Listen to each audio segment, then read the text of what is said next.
3 tahun lalu saya diundang untuk kasih ceramah di pesantren yang dianggap sarang teroris di Solo, Ngeruki.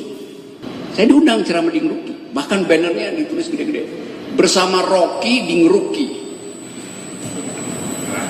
Itu yang disebut oleh negara sebagai sarang teroris. Kami Pancasila itu bukan undangan toleransi, tapi itu adalah ungkapan arogansi.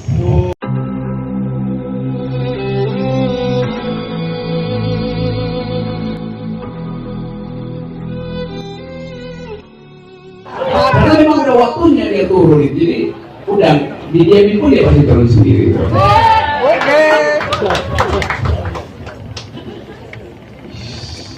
Juga moderator bilang, saya selalu ambil jarak dengan kekuasaan. Memang dari sejak mahasiswa ambil jarak kekuasaan.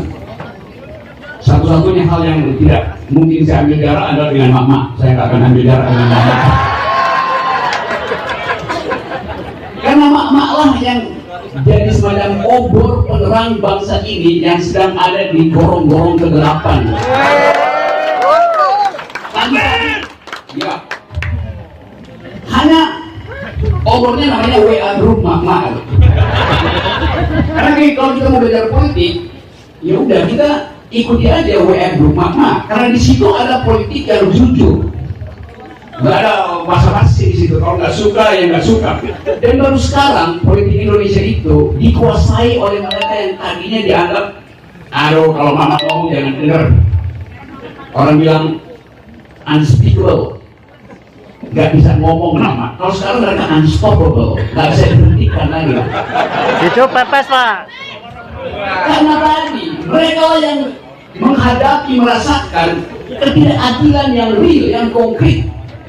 Bangun pagi mama udah berpikir, cukup nggak uang di dompetnya untuk belanja 1 hari itu.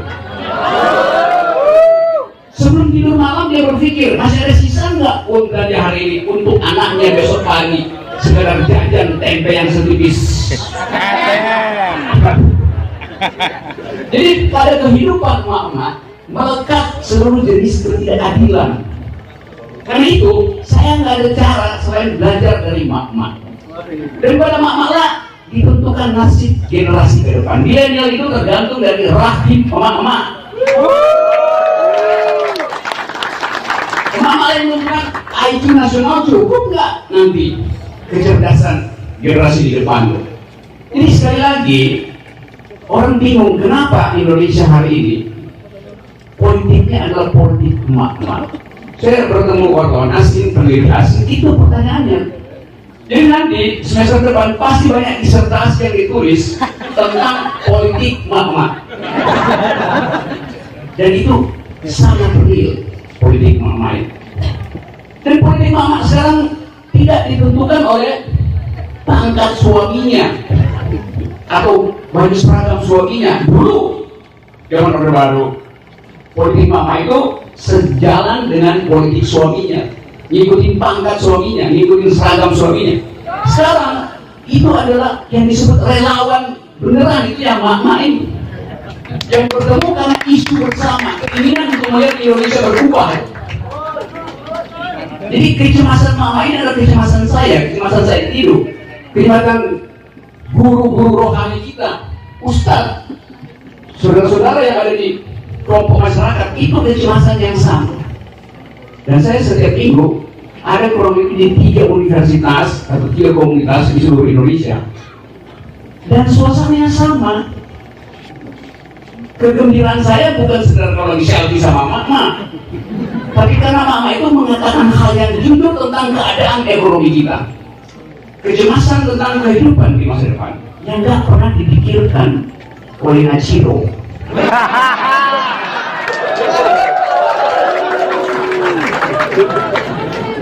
Karena tadi otaknya, orientasinya adalah bagaimana memenangkan sesuatu dengan menambah kebohongan, menang dengan menambah kebohongan. Karena nggak ada lagi yang jujur, nggak ada lagi yang bisa diucapkan secara jujur. Itu yang disebut tadi oleh Pak Sedius sebagai arogansi untuk menang. Padahal kita tahu bahwa dalam politik harus ada pemimpin yang visioner, yang punya visi jauh ke depan, yang mampu membaca apa yang akan terjadi di Laut Cina Selatan misalnya minggu depan, kalau terjadi perang antara Cina dan Amerika. Sekarang masih statusnya perang dagang, tapi sangat mungkin ya jadi perang terbuka. Apa akibatnya pada emak-emak? Apa akibatnya pada balita kita? Apa akibatnya pada pendidikan anak? Ya dipikirkan, karena sibuk mengumpulkan kamera, sibuk mengumpulkan fotografer. Kalau misalnya terjadi perang di Laut Cina Selatan minggu-minggu ke depan, berapa lama NKRI yang namanya harga mati? Dalam hitungan intelijen strategis, NKRI harga mati cuma bertahan 14 jam. Dan dalam 14 jam kita tak mampu lagi mengimpor bahan pangan, karena buat bikin Indomie kita nggak bisa punya bawang putih lagi, karena bawang putih kita impor dari Vietnam, dari Thailand. Mesin garam juga kita impor, ikan asin kita impor dari Vietnam. Jadi kalau terjadi perang di situ, Laut Cina Selatan dijepit oleh armada Amerika, lalu kita di Blokade. Karena dianggap Indonesia adalah proksinya Cina. Kalau di blokade, seluruh jalur makanan, obat-obatan, energi kita lewat situ. Makanya 14 jam nggak ada lagi yang namanya bensin buat atau aftur buat pesawat terbang, itu berhenti. Jadi negeri ini memang bisa macet karena ketololan dari seseorang yang KTP-nya ada di sini dulu.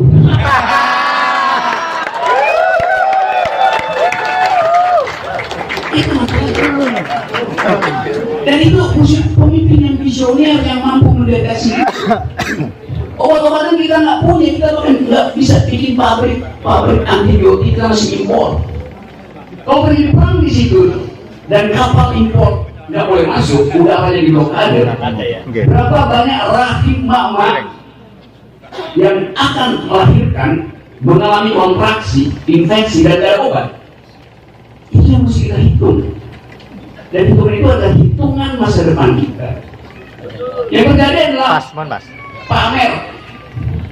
Bukan pamer berapa IQ nasional yang tumbuh, tapi pamer berapa panjang jalan tol yang sudah dibangun. Walaupun itu bukan berapa panjang jalan pikiran dia punyai. Itu yang menyesalkan kita, bahwa kita nggak punya pemimpin yang ada isi kepalanya. Dan usia normalnya negara itu dipimpin oleh kepala negara. Kepala disebut kepala kalau ada isinya. Ini sibuk merapikan rambut, tapi lupa merapikan isi kepala. Itu bahayanya. Jadi kita bicara terang-terangan, karena kita menginginkan Indonesia ini tumbuh jadi rakyat yang cerdas, rakyat yang bermutu. Nah, saudara-saudara, hal kedua yang membahayakan negeri ini adalah tiang-tiang bernegara pelan-pelan mulai digergaji oleh arogansi, oleh intoleransi. Ini ada, kita hidup di NKRI ini karena ada tiang agama yang kuat untuk membimbing rohani kita, ada tiang konstitusi untuk mengakrabkan warga negara, ada tiang kebudayaan untuk membuat kita mempelajari etika. Tapi semua tiang itu sekarang digergaji sendiri oleh negara. Jadi goyah bangsa ini. Nah, saya ada di sini, tempat yang biasanya secara diam-diam disebut pusat kekerasan. Ada kita terima keakraban, kedamaian, ada suasana kegembiraan. Jadi aneh kalau pemerintah mengajak perang total. Padahal di sini ada kebahagiaan total, ada di sini. Kakak ikut perang total itu. Ya. Gagal total kan akibatnya. Jadi saudara-saudara, kita lihat terus bahwa suasana berwarga negara kita terancam. Setiap kali terjadi perbedaan langsung dibikin jarak. Kami Pancasila. Terus berapa dong? Kami toleran. Saya nggak toleran. Jadi itu yang saya sebut sebagai mengatakan kami Pancasila itu bukan undangan toleransi, tapi itu adalah ungkapan arogansi. Hal yang nggak pernah diajarkan oleh para pemikir bangsa ini. Jadi ini satu keadaan di Indonesia yang disebut anomali. Para pendiri bangsa ini mengajarkan kita untuk mendidik bangsa ini menjadi cerdas. Menjadi cerdas artinya mampu bercakap-cakap tanpa pelangak longo. Itu namanya bercakap-cakap. Karena ketidakmampuan bercakap-cakap, kita kehilangan pamor di dunia internasional. Dulu Indonesia itu pemimpin ASEAN, disegani di kita pemimpin. Masuk sidang PBB, beberapa presiden kita bisa pidato di situ dan dihargai. Karena orang bingung, pemimpin kita kok nggak pernah nongol di forum internasional. Padahal ini negara besar. Jadi kita dihina sebetulnya. Partai PBB. Ya itu kayak partai PBB. Karena partai bola PBB itu partai bola balik. Atau partai belum bisa. Partai belum berkuasa. Macam-macam. Jadi kita ada di dalam keraguan. Dapat nggak negeri ini kita loloskan kalau keadaannya seperti ini? Dan Mama udah putuskan bahwa jangan lagi pertanyaan itu karena kita ingin pemerintahan yang baru. Dan kehendak Mama itu adalah kehendak alam. Karena Mama lah yang paling peka terhadap perubahan alam. Alam memberi Mama kemampuan untuk mendeteksi ketidakadilan, kemampuan untuk membaca masa depan. Dari Mama lah kita mengerti tentang manusia. Karena Mama lah yang melahirkan manusia.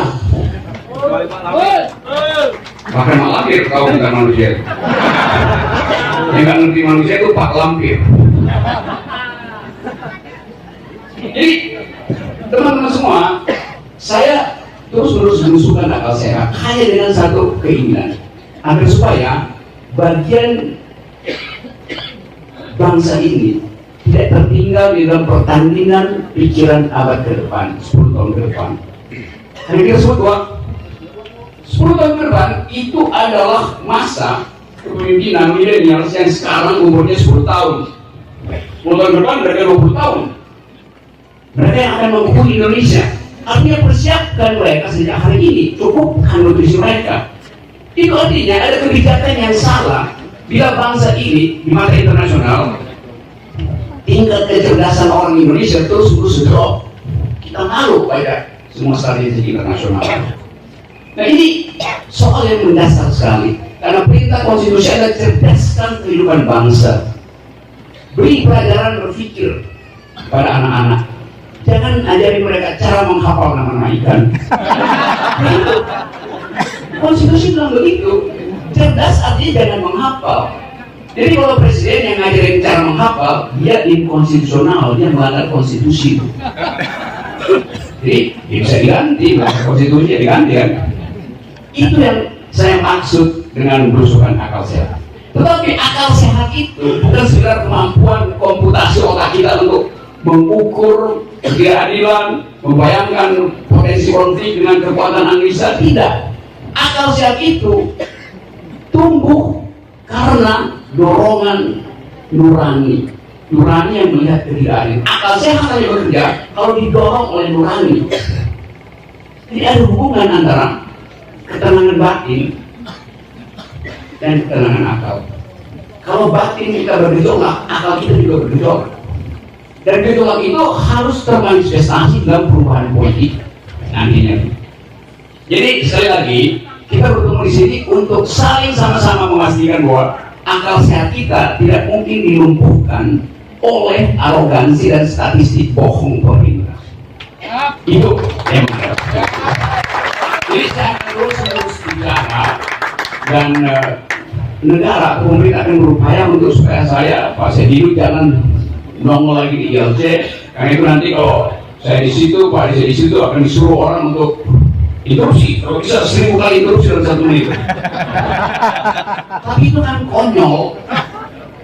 Karena era sekarang saya ngomong sekarang di sini Pak Sediru dalam real time, dalam detik yang sama viral. Siapa yang bisa kontrol? Kan orang tolol yang berupaya untuk mengendalikan pikiran. Jadi percayalah bahwa kita ada di jalan yang benar. Kalaupun kita tersesat di jalan yang benar. Nah, itu tuduhan mereka kan, kalian tersesat ya, kita tersesat di jalan yang benar. Jadi tak perlu takut. Nah, tentang tuduhan bahwa saya misalnya ini, bahwa saya adalah pro Prabowo dan saudara Rocky Gerung dan saya itu sedang mencari karpet di Solo untuk digelar nanti di istana buat Pak Prabowo. Nah, itu hoax namanya itu. Karena Pak Prabowo pasti akan bawa karpetnya sendiri dari Kartanegara untuk digelar di istana tuh. Karpetnya bukan lagi merah, Pak. Prabowo banyak karpet saya di rumahnya. Dia nggak akan pakai APBN untuk beli karpet. Jadi akan ada karpet di sini buat sendiri. Tugas saya dan Pak Sedi adalah menggulung karpet istana. Supaya bisa diganti. Dan itu bukan tugas saya, itu hal yang ditugaskan pada saya oleh Mama. Karena Mama sudah bersiap-siap untuk bikin pola karpet istana nanti. Modelnya kayak nah ini nanti karpet istana motifnya begini ya. Jadi teman-teman sekali lagi saya percaya bahwa sore ini kita sebut aja sebagai pertemuan untuk mengkonsolidasi akal sehat. Karena kita percaya hanya akal sehat yang menghubungkan kita antar warga negara, antar keluarga, antar mereka yang berbeda keyakinan kerohanian yang berbeda, tapi kita dipersatukan oleh akal sehat. Bahwa semua agama menghendaki adanya keadilan, dan keadilan itu adalah dasar hidup kita bersama. Hanya demi keadilan itu saya ambil risiko seperti kata Pak Sedi dulu ya, saya ambil risiko. Karena orang yang nggak pernah ambil risiko itu seperti nggak berani keluar dari kolam. Ngumpet tadi ini, atau ngumpet di gorong-gorong, itu orang yang nggak mau ambil risiko.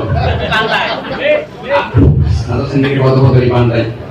Jadi terima kasih, nanti kita masih bisa bercakap. Tadi percayalah bahwa perubahan tak mungkin lagi ditunda. Kalau tadi ada orang sakit, ya ada obat buat negara ini. Tapi obat yang ada sekarang, obat yang udah kadaluarsa. Kadaluarsanya 17 April 2019. Obat yang kadaluarsa nggak boleh lagi diminum, dia akan jadi racun. Karena itu kita perlu obat baru. Obat baru artinya presiden baru. Sekali lagi terima kasih. Nanti kita masih bisa berdebat. Saya senang ada di sini bersama dengan para sesepuh saya di sini. Dan diterima karena keakraban persahabatan warga negara. Itu yang tidak ada di istana hari ini. Terima kasih. Terima kasih Bang Rocky. Satu tawaran Bang Rocky akan membunuh karpet istana. Karena karpet istana itu begitu besar. Tentu kalau dengan badan sekecil ini nggak mampu sendiri. Apakah semua ini siap untuk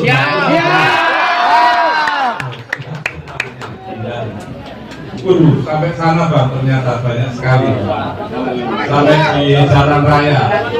Sayangnya panitia tidak menyebutkan layar lebar ya. Gak apa-apa, nanti keluar di YouTube, silakan googling pasti ada di YouTube. Oke, kita akan berdiskusi. Bagi yang mau konsultasi akal sehat, mari kita menjalin persekongkolan hati nurani akal sehat untuk segera memperbaiki bangsa ini. Mungkin 3 dulu ya, biar nggak lama-lama ya, biar nggak panjang ya. Sini 1, Mama 2 deh. 1 apa 2? Ada yang enggak? 2. Enggak maksudnya itu. Ya tetap bukan Mama ya. Oke, Mas. Pertama, Ibu. 2 ada. Mana milenialnya mana? Itu sudah milenial, lagi milenial. Dan Mama nggak ada. Oke, Mak. Itu yang belakang. Yang belakang saya dulu ya. Yang belakang aja, Mak, belakang. Silakan. Silakan. Nama dari kesatuan aksi mana? Oke, assalamualaikum warahmatullahi wabarakatuh. Saya sudah dengar sebenarnya. Nama saya Eka Setiawan. Saya dari Yogyakarta. Saya masih mahasiswa, kuliah di Universitas Ahmad Dahlan. Saya ingin bertanya kepada Pak Rocky Gerung. Sebelum itu ya, tadi malam saya nonton Pak Said itu di TV1. Sambil nonton itu, jadi saya lihat Twitter. Bahwa Pak Said itu posting bahwa hari ini ada acara talkshow tentang merawat nurani dan akal sehat menuju Indonesia adil makmur. Nah, saya muncul sebuah pertanyaan. Wah, ketemu Pak Rocky nih. Mumpung gak ketemu di LC kemarin, gak bisa nonton, mungkin dia bisa untuk mengomentari tentang hal itu. Ternyata tadi udah dikomentari. Lalu pertanyaannya, langsung pertanyaannya gitu. Soalnya ketemu artis itu loh. Saya ini hal yang paling, kalau saya nonton konser itu biasa, tapi nonton orang yang memberikan akal sehat pada kita itu ya suatu yang luar biasa.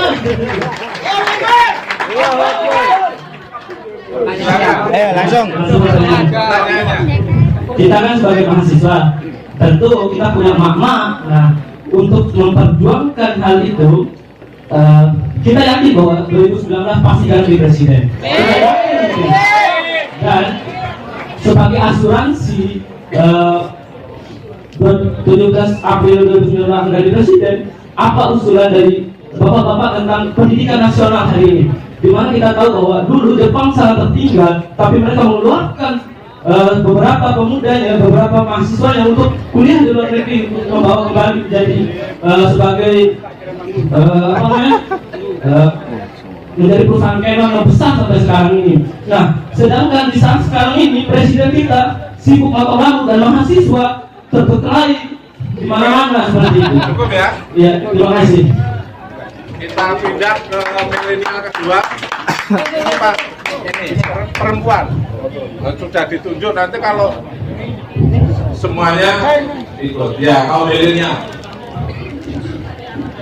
Selamat sore. Mumpung ketemu Bang Rocky, saya ingin bertanya. Di daerah saya, Dari mana? saya Ayu dari Ringanan Gresik, Jawa Timur.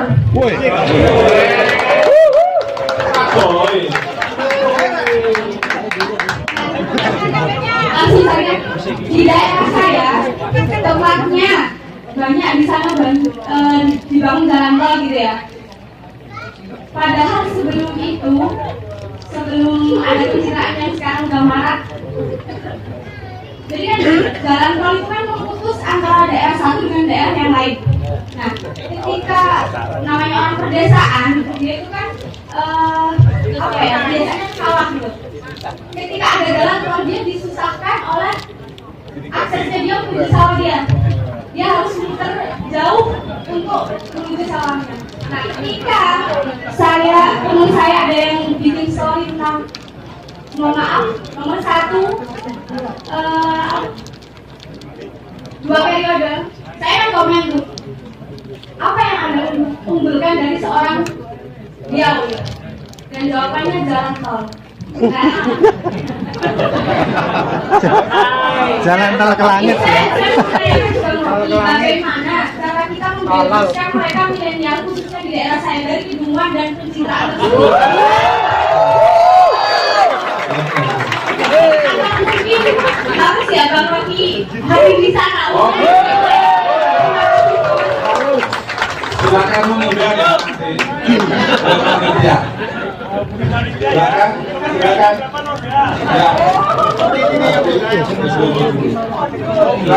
Terima kasih. Alhamdulillahirabbil alamin. Hari ini mendapatkan kesempatan bertemu dengan beliau Bang Rocky dan Bapak Said Hidu. Bang Rocky, saya ini emak-emak jadi bingung. kepingin action all out gitu ya, tapi kok takut nanti siapa yang berani bertanggung jawab kalau kita nanti melanggar gitu. Terus apa ya, jadi ketakutan. Terus sampai detik ini saya harus berjuang seperti apa gitu. Door to door itu juga sudah, tapi rasanya masih kurang maksimal gitu. Sementara di WA-nya itu kan kalau salah sedikit kena semprit, nah itu. Terus emak-emak ini harus berjuang yang bagaimana. Nanti kalau iya, tips-tipsnya rambu-rambunya itu seperti apa, kita itu masih belum jelas tuh. Mau ke pasar belanja, mau pinginnya pakai seragam gitu, tapi nanti digiring lagi, dibully lagi. Siapa yang melindungi kita gitu loh, Pak Rocky? Tolong dong, atau Pak Rocky itu berusukan yuk.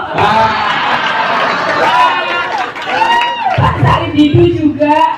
Saya kagum nggak, sepertinya Pak Said dulu dengan Bapak Sudirman Said ya Pak ya? Iya. Saya juga ngikuti juga itu. Iya. Terus ini saya juga mau menyampaikan di daerah saya juga dari Jawa Timur itu apa namanya? Kita sudah 3 tahun di sini. Tapi saya kemarin pulang juga gerilya gitu di daerah Blitar, Tulung Agung itu sepertinya juga masih dominan beliaunya gitu. Jadi kalau bisa dijadwalkan ke sana Bang Rocky. Jadi nanti saya bisa koordinasi sama teman-teman di sana gitu. Terima kasih. Tipsnya untuk emak-emak supaya ini sepertinya hampir kehabisan amunisi gitu loh. Assalamualaikum warahmatullahi wabarakatuh. Ada jalan-jalan. Ada 2 bulan Pak. 2 bulan Gresik dan Blitar. Tulung Agung ya. Oke. Ini Jogja, Gresik, Jurau. Oke, ini yang berlangsung. Nah, ini masa kegiatannya di Bapak yang tanya orang jauh. Mana?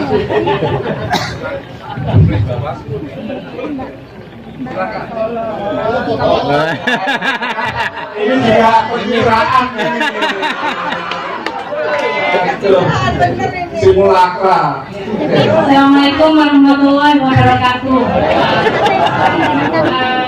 Terima kasih. Ya, oke. Perkenalkan dulu, saya Emak Lala dari Kelopak Padi. Kalau kemarin ya Bang, emak itu adanya di dapur, sumur, dan di kasur. Tapi kalau emak sekarang ada di mana-mana, ada di hati semua masyarakat, baik pedesaan maupun perkotaan. Hampir sama Bang yang ingin saya sampaikan ke Abang berkaitan dengan belusukannya emak-emak. Kita merasa kadang ada sedikit rasa takut untuk belusukan sampai ke desa-desa, memperkenalkan akal sehat yang Abang sampaikan itu disampaikan emak-emak ke desa-desa. Adakah perlindungan emak-emak yang seperti kita ini yang tidak tahu hukum, tidak tahu Rambu-rambu. Sehingga kita bagaimana caranya agar kita merasa aman? Kayak kemarin yang dilakukan, yang dikasuskan sama ibu yang di Kerawang itu ya Bang, cuma emak-emak biasa tapi sampai ditangkap polisi. Itu kami yang kami lakukan hampir seperti itu. Terima kasih. Assalamualaikum warahmatullahi wabarakatuh. Ini sudah 4 dulu ya. Dampaknya ini soal izin karena dibatasi waktu juga. Kalau misalnya tidak pakai izin itu ya bisa sampai pagi gitu. Ini ada 4 penanya dan semuanya minta tips bagaimana dalam situasi seperti itu, bagaimana membagikan keberanian. Dan seperti di sana visinya Bang Rocky ini memang dan Bang Didu negara ini sudah menciptakan ketakutan yang sangat akut sebenarnya. Orang sekelas Bang Bidu aja kalau karena punya keberanian tinggi digajul-gajul ya nggak apa-apa gitu ya. Tapi bagi kita itu kadang-kadang kamu kalau nggak mendukung ini tak pindah ngajarnya di gunung sana itu sudah nangis. Itu terjadi di Solo Raya ini. Jadi kalau orang tidak ikut mengkampanyekan orang itu, maka dia akan dipindah tugasnya. Dan itu terjadi real, gitu. Betul toh? Dan itu takut toh? Takut.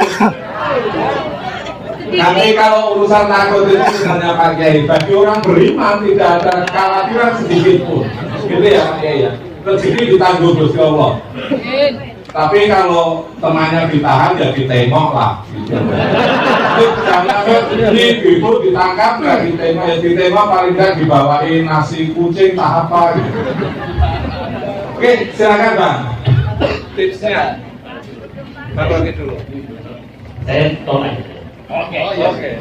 Jadi tol ini adalah proyek kebanggaan.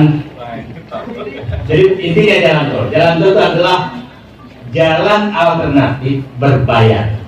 Itu inti jalan tol. Dan bayaran jalan tol itu harus lebih murah dari penghematan kalau lewat jalan biasa. Itu prinsip jalan tol.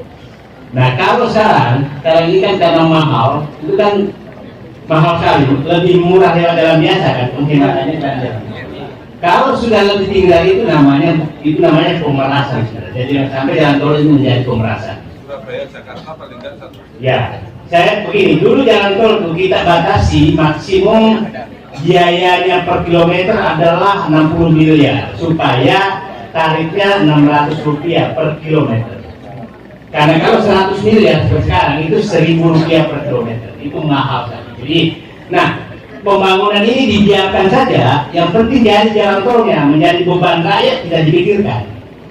Ya itu kira-kira prinsipnya. Nah, jalan tol itu kenapa? Jalan tol itu yang dikatakan tadi itu pasti tidak salah karena jalan tol itu ada 8 tahapan dan dampak yang dikatakan tadi tidak boleh terjadi. Tahap pertama prasurikayakan. Prasurikayakan melihat itu apakah ada desa yang terpotong.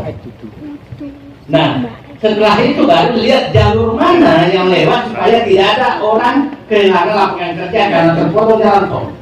Kelihatannya ini dilewati saja itu. Setelah itu baru penetapan jalur. Setelah itu baru dilelang dan surikayakan layaknya seperti apa. Nah itu dulu batasannya 60 miliar per kilometer. Sekarang ini 100 miliar. Jadi yang untung kontraktornya. Nah itu pasti Rp1.000. Saya agak hafal kalau angka dulu. Kecuali angka utang saya nggak hafal. Saya nggak punya utang. Nah jadi jalan tol yang dipaksakan itu terasa dampak besar. Habis itu baru dibangun. Nah sekarang pasti masalah yang terjadi itu adalah karena tidak dalam merayakannya bahwa ada desa yang terpotong. Kalau ada desa yang terpotong, waktu kewajiban kontraktor membuat jalan itu kewajiban. Tidak boleh sama sekali orang terpotong karena jalan tol. Nah ini dibiarkan semua karena ingin cepat-cepat selesai supaya diresmikan sebelum tanggal 17 April, kira-kira begitu. Padahal ini diklaim juga, saya bilang tunjukkan satu ruas jalan tol yang diselesaikan pemerintah sekarang, satu ruas saja, mulai dari perencanaan sampai peresmian. Jadi ini semua diselesaikan jalan tol itu di tender Pak Harto 97, ini di lintas Jawa. Terus macet karena krisis ekonomi. Krisis ekonomi mulai presiden ganti-ganti sampai Pak Habibie, Gus Dur, Megawati belum selesai krisis. Mulai krisis berhenti 2004, Presiden SBY 2005 kita benahi semua. Saya kebetulan sekretaris Kementerian BUMN yang hampir tiap minggu rapat di kantor Wapres menyelesaikan jalan tol Jawa. Tapi ini harus diulang karena terus 2010 mulai selesai, mulai pembangunan lagi 2010. Makanya ada yang diresmikan 2014. 2012 mulai semua pembangunan sudah selesai. Nah, sekarang saatnya gunting-gunting pita. Nah, terus diklaim bahwa itu hasil dia. Nah, kalau ada sebenarnya. Jadi, ruas jalan tol yang direncanakan pemerintah sekarang ada dua, yaitu Lampung Palembang dan yang jalan tol Cikampek yang dari Pajak yang lewat atas. Hanya dua itu yang direncanakan. Hanya dua itu, dan itu belum ada yang selesai. Yang Lampung Palembang itu tiap 8 km diresmikan, tiap 8 km. Seperti ada foto, seperti ada foto. Nah, jadi itulah jalan tol. Jadi menurut saya itu diberitahu teman-teman di sana, jalan tol. Tapi prinsip jalan tol adalah jalan berbayar alternatif yang harus lebih murah lewat itu daripada penghematan bensin kalau lewat jalan biasa. Itu prinsip jalan tol. Itulah kenapa tarifnya harus dijaga. Jalan apa semua Pak jalan tol? Jalan tol adalah manfaatnya adalah yang menikmati hasil jalan tol adalah investor. Yang kedua, developer dan semua developer yang dilewati jalan tol itu dapat. Nah itulah kenapa jalan tol di awal-awal itu tidak ada pintu keluar. Jangan sekali pintu keluar. Kenapa? Supaya investor itu membebaskan dulu tanah kiri kanan. Tanah nanti sudah dicat semua tanah itu. Setelah dibebaskan baru dibuka pintu tol. Itu begitu permainan. Jadi yang menikmati jalan tol itu adalah investor jalan tol. Kemudian nanti developer, biasanya developer main mata dengan investor juga. Oke, gua buka ini pintu tapi saya keluar. Dan tidak pernah jalan tol langsung banyak pintu keluarnya karena menjaga dulu tanah, dibeli dulu lalu buka jalan tol. Nah, yang bayar siapa? Ya rakyat yang mau lewat. Nah, pertanyaannya yang menuju tuh, yang memuju jalan tol nggak punya mobil, punya motor. Gitu. Memuju jalan tol. Gitu. Nah, ya, memang ini kedunguan ini harus segera dihentikan. Dan saya apa ya? Tips pertama pendidikan. Mahasiswa. Oke, ada problem dengan pendidikan kita, yaitu bahwa kita menghabiskan 20-25% anggaran untuk pendidikan sama seperti Vietnam. Dan itu selalu dikritik. Kenapa?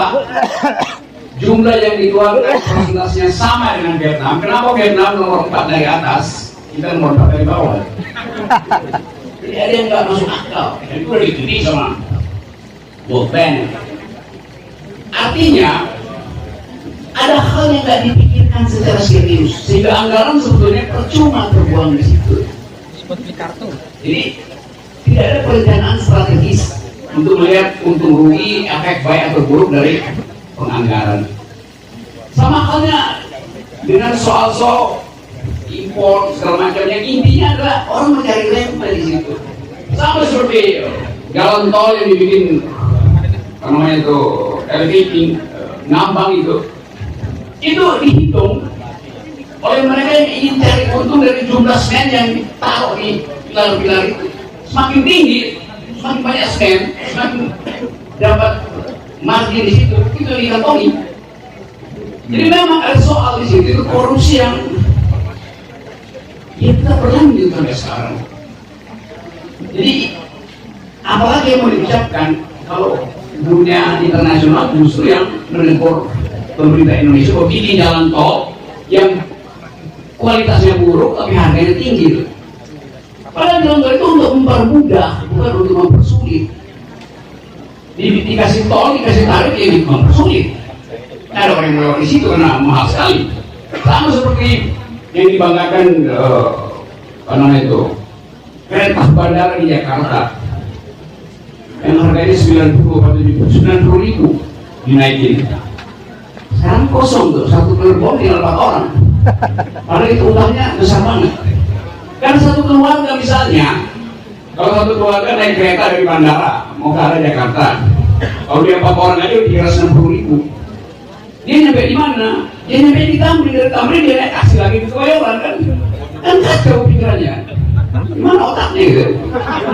Udah mahal dan cuma sampai di situ. Dia beli naik taksi sekaligus Kebayoran 200 ribu cuma paling mahal. Itu dia bisa 360 tambah 100 460. Jadi hitungan-hitungan begitu yang tidak ada sejak awal. Kenapa? Karena ingin pencitraan. Yang penting ada gunting pita, sampai guntingnya habis pakai gunting kuku. Itu soalnya. Yang kita hadapi sekarang adalah politik. Dan sering saya terangkan bahwa jalan tol itu bukan sekedar memisahkan dua masyarakat. Oh dia motong desa itu yang di utara sama di selatan yang tadinya akrab gak bisa. Majelis taklim di utara gak bisa ketemu lagi majelis taklim di selatan. Kalau kamu di jalan tol di bagian utara, pacar kamu di sebelah selatan bisa terpaksa karena gak bisa pacaran lagi, ada jalan tol. Pakai WA lama-lama pulsanya habis. Jadi banyak romans pacaran yang putus gara-gara jalan tol. Mungkin jangan tanya dari Gresik itu curhatnya begitu. Ya saya kira itu curhatnya dari Gresik itu. Jadi itu soalnya. Belum lagi ongkos ekonomi. Waktu jalan tol Jakarta Solo tembus sebelah sini di Twitter Pak Jokowi hari pertama dia bilang saya menikmati jalan tol bersama rombongan Jakarta Solo ditempuh dalam waktu 6 jam. Yes. Rombongannya pasti 200 orang ditempuh dalam 6 jam dan itu dibanggakan. Di balik cerita itu, dalam perjalanan 6 jam beliau, ratusan warteg di Tegal tutup karena nggak ada yang mampir di situ. Toko-toko telur asin, telurnya sampai jadi asin beneran. Kalau udah lama nggak ada yang mampir di situ. Batik Pekalongan nggak ada yang beli. Ini selalu ada trade off. Kegembiraan seorang presiden bisa lewat jalan itu dengan 200 rombongannya, tapi pantai utara kehabisan pelanggan. Jadi itu memiskinkan sebetulnya. Itu yang saya sebut sebagai kita kritik terhadap keadaan. Sama seperti soal harga. Saya pernah cerita di mana, Bu. Satu waktu saya tiba di Banyuwangi, yang Banyuwangi tadi mana yang Jawa Timur. Saya ke situ ke Jember, udah pernah ke Banyuwangi. Ya. Tulungagung. Blitar, Tulungagung, tolong DM aja nanti saya taruh. Tapi umumnya begitu keadaan hari ini. Bahwa tidak ada rasa keadilan yang dihasilkan oleh kebijakan. Seorang petani Jember yang kerja di Palembang punya sedikit lahan sawit, Pak Ustadz, Palembang. Satu waktu bertemu saya di Bandara Banyuwangi dan dia paksa saya untuk mendengarkan ceritanya bahwa dia menunda untuk cari taksi ke asrama tempat kos anaknya karena dia lagi cari cara untuk memberitahukan pada anaknya, ada 3 anaknya di Jember, bahwa dia harus bawa pulang 2 mahasiswa yang lagi belajar karena nggak mampu lagi bayar uang kuliah. Karena waktu dia bikin perencanaan di 2014, dia tahu harga sawit itu 3.500. Jadi dia pikir Pak Jokowi akan jadikan harga itu konstan. Karena itu dia berani mengirim 3 anaknya di Jember. Waktu dia ketemu saya, harga sawit tinggal 300 rupiah. Jadi dia bingung mau menerangkan pada anaknya harus 2 anak itu dia bawa pulang. Dan itu bukan sekedar cerita di bandara. Kita bisa bikin imajinasi buat membayangkan bahwa malam sebelumnya pasti dia dengan istrinya di Palembang harus cari cara untuk memutuskan anak yang mana yang mesti dibawa pulang 2 itu. Dan kalau dibawa pulang nanti tetangga bilang apa? Anak Anda DO ya? Bodoh. Padahal karena nggak bisa bayar lagi uang kuliah itu karena kegagalan pemerintah untuk menjamin keadilan sosial. Anak yang tinggal di satu asrama di Jember akan bingung, kok kenapa pulang? Malu. Jadi kebijakan pemerintah itu menimbulkan perpecahan bahkan di dalam keluarga dan komunitas. Kita mesti hitung begitu dalam melihat ekonomi itu. Bukan segera itu kan harga fluktuasi pasar dunia nanti juga bukan. Itu ada perencanaan keluarga. Waktu harga dijadikan stabil, orang bikin perencanaan. Ketika harga jatuh, pemerintah katakan di Eropa kalau harga tomat naik 0,1 sen euro, Perdana Menterinya jatuh. hanya naik 0,1 sen kilo pemerintah jatuh. Kalau di sini udah berbohong, statistiknya macam-macam,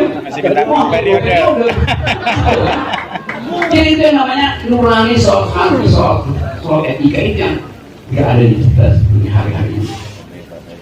Soal jaminan itu saya juga nggak tahu. Kalau ditanya bagaimana supaya aman, ya saya ingin dampingi. Tapi kalau saya nggak aman, ya mak dampingi saya kan, kita saling mendampingi aja. Karena kita nggak tahu apa yang terjadi di sekitar kita. Hak kita untuk pakai baju kaos saja, kenapa nggak boleh pakai baju kaos? Kenapa ANS misalnya kalau ke pasar hari itu nggak boleh pakai baju kaos partai? Kan dia nggak kerja. Kenapa ANS setelah pulang kerja nggak boleh bicara politik? Padahal politik itu pembicaraan 24 jam. Tadi saya terangkan, kalau seorang ANS ini gara-gara ngaciro saya kesel ucapin ASN. Ya. NS ya. Karena ASN itu artinya akal sakit ngaciro.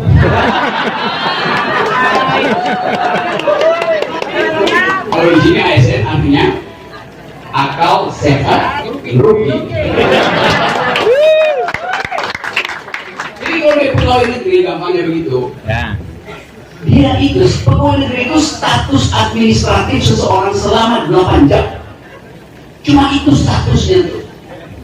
Dalam 8 jam tentu dia nggak boleh berpolitik, kan dia mesti melayani rakyat sebagai civil servant, pelayan publik 8 jam. Setelah 8 jam hak dia berpolitik. Karena undang-undang nasional dan undang-undang negara di seluruh dunia orang tuh hanya boleh bekerja 8 jam. Di atas itu melanggar hak asasi manusia. Jadi kalau malam-malam dia bicara tentang harga, bukan ILC, itu dia mengikuti debat politik.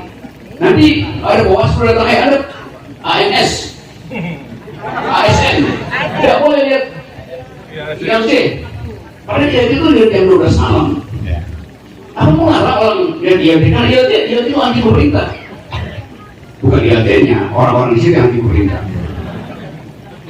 Jadi itu kekacauan kita hari ini. Nah karena itu kita mesti awasi betul bahwa kekuasaan ini tidak boleh menghalangi orang mengekspresikan kegundah gulananya, rasa protes dia. Nah itu yang saya minta terus pada KPU, Bawaslu ya bukan Bawaslu. Bawaslu itu Badan Pengawas Gari. Yang mana begini. Supaya jangan terlalu teknis. Karena saya terlibat dulu waktu awal reformasi, kita dorong sebuah KPU yang bertugas bukan sekedar menjadi panitia teknis pemilihan, tapi panitia untuk mengajarkan hak warga negara. Jadi dimensi etik itu yang dilupakan oleh KPU hari ini. KPU tugasnya adalah melakukan pendidikan politik. Awal-awalnya begitu idenya tuh. Sekarang KPU cuma ngurus soal Dari moderator, garis, segala macam, itu hak saya teknis. Nah itu kira-kira itu problem kita hari ini. Tapi sekali lagi soal niat melakukan perubahan akan menembus semua halangan, termasuk halangan yang disebut keraguan-keraguan untuk mengekspresikan politik di depan pasar atau kemanapun. Ada soal.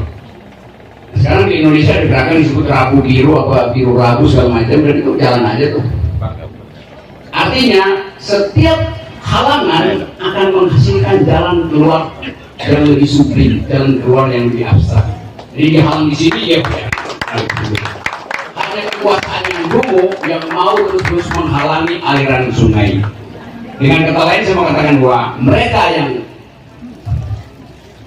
cemas terhadap aliran sungai, ya jangan berenang di sungai, karena sungai hari ini adalah sungai mama dan arusnya sangat deras.